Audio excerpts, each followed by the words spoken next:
Welcome to the newest episode of Beatin' and Bangin'. I'm your host, Kyle Dalton. We've got multiple stories to cover in today's episode, plus I've got some personal news that I'm excited to share with all of you. However, before we get to that, I want to go back to Friday and what I heard while listening to SiriusXM NASCAR Radio. Larry McReynolds was talking with show co-host Alan Cavanna about the upcoming 2025 NASCAR Cup Series season and what drivers they believe will win the most races. And America's crew chief said this. But I just believe when it's all said and done, regardless of who goes to the championship for, regardless of who wins the championship, the most wins for the second year in a row will come from Hendrick Motorsports. By how many? Did you break it down by driver? Do you have a tally? No. Okay. I will say this. I bet you there's one of them that goes winless in 2025. One of who? One of the Hendrick drivers. As you noticed, McReynolds didn't specifically identify a driver that would go winless. However, based on results from the last two seasons, the drivers he's referring to would have to be Chase Elliott or Bowman, who each managed to win once in 2024 but went winless in 2023. It'll be interesting to see if Larry Mack is right in either of his predictions for HMS. Moving on to our next story, and I just wanted to briefly touch on the news last week about Junior Motorsports running its first ever Cup entry at the Daytona 500. And listening to the press conference with both Dale Jr. and Kelly, along with Justin Allgaier and Chris Stapleton, there was one thing in particular that stuck out to me. Take a listen. And what do you think your dad would think about this? Well, I hope that he'd be excited about it. I'm sure he would have told us how we should have done it differently, but he was also always very supportive. But so I think he would be excited about this. You can be 100% sure Dale Sr. would be incredibly proud of his two kids and their business accomplishments, which now includes fielding a Cup car for the Daytona 500. The Junior Motorsports entry adds a whole new layer of excitement to the Great American Race for obvious reasons. But it's just part of a bigger story that's been developing this off-season, and that's the number of open entries into the race. In addition to the number 40 car driven by Allgaier, here is what we know as of today regarding those open entries. Jimmy Johnson will be looking to add a third Harley J. Earl trophy to his collection, driving the number 84 for Legacy Motor Club.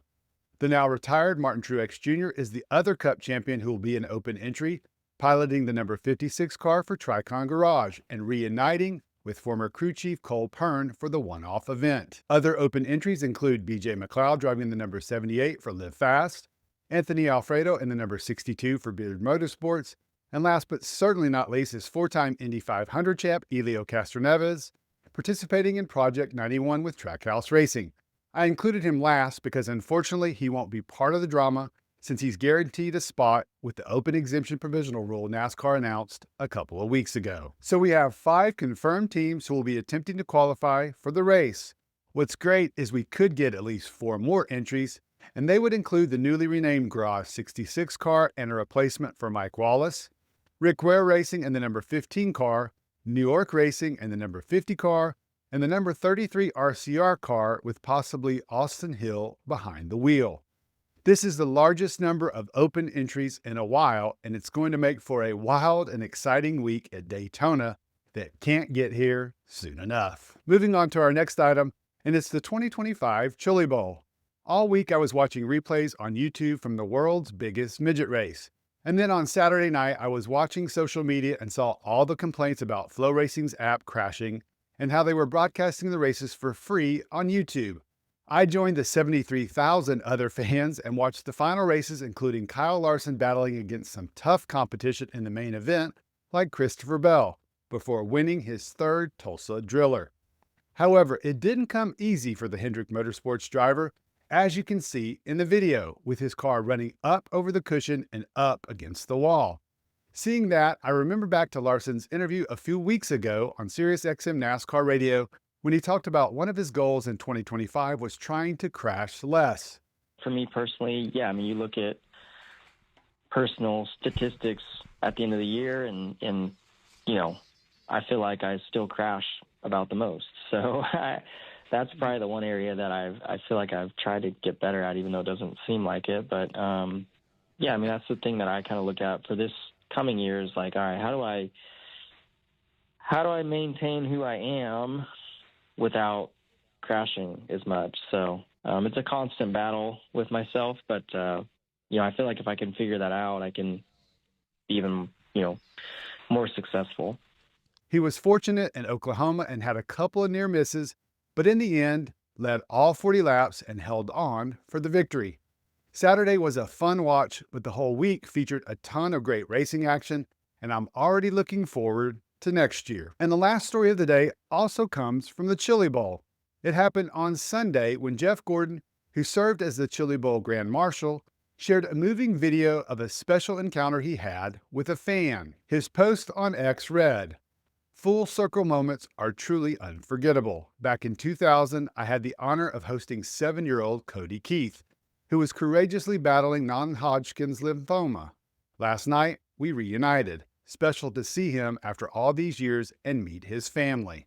What an incredible story, and after watching the video, I couldn't help but think how that encounter was just another example confirming how NASCAR drivers, both past and present, and the relationships they develop with fans are some of, if not the most authentic in all of sports. Just really great stuff. And lastly, I'm excited to share a bit of professional news with you guys.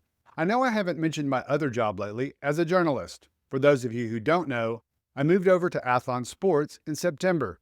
I've really enjoyed my time with them, and last week it got even better when I was hired to oversee the Athlon Sports racing site. What does that mean exactly? Going forward with Athlon, the site will include stories on NASCAR, IndyCar, F1, and motocross. Obviously, I'll be contributing to the site, but now I'm tasked with hiring other writers to cover the different sports. Thankfully, I've landed 3 really top-notch writers so far that I can't wait to announce in the coming days. This doesn't mean anything will change as far as the channel is concerned. I'll still put out multiple videos each week. What it does mean is now I'll have multiple writers working with me producing content that I can now include those stories in my videos. So I'm really excited because I know this just means I'll be producing more content for you to watch here on Beating and Banging. I'll keep you guys posted, but I would definitely encourage you to go check out the site for the latest in motorsports news in 2025 because it's going to be full of information and news you won't be able to find anywhere else. All right, guys, that's a wrap on today's episode. I want to hear what you thought about it. First, let me know what you think about Larry McReynolds' prediction for HMS in 2025. Do you think, 1, an HMS driver will win the most races, and if so, who? And 2, do you think one of the drivers goes winless in 2025, and if so, who? Also, I'm curious to hear your thoughts not only about Junior Motorsports entering the Daytona 500 field, but all the open entries and what you're expecting next month at the World Center of Racing. I know there should be plenty of drama. And finally, did you watch the Chili Bowl last week? And if so, what did you think of it all? What was your highlight? Thanks as always for checking out the latest video and supporting the channel. I really and truly appreciate it, and hope you have a great rest of your day.